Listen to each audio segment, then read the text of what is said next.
और साथ में बेल आइकन को दबाना ना भूलें। ना हमारा के आज करेलू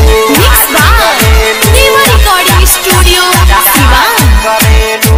म्यूजिक बाय बजरंगी जी। रानी हो प्यार काके गईलू भूल ना हमारा के याद करेलू।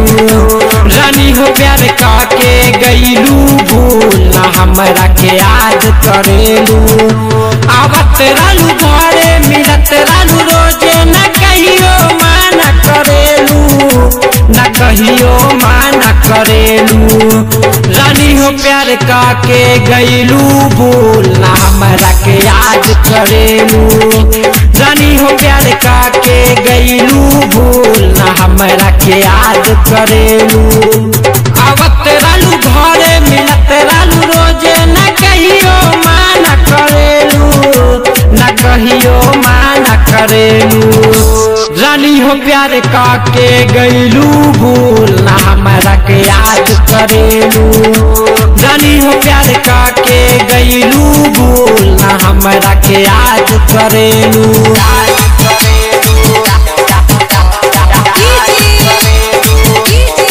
मिक्स बाय देवा रिकॉर्डिंग स्टूडियो शिवा। अरुण बाबू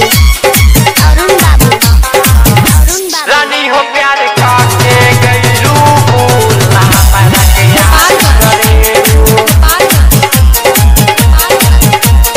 म्यूजिक बाय बजरंगी जी।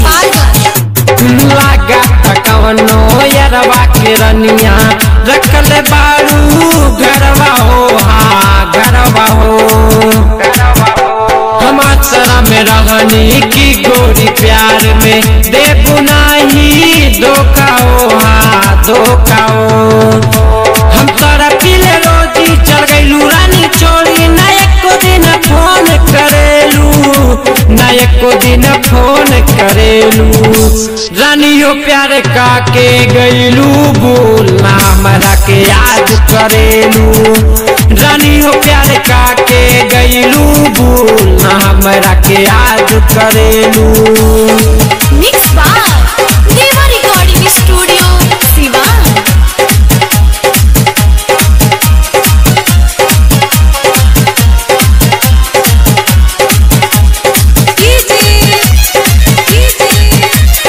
अरुण बाबू अरुण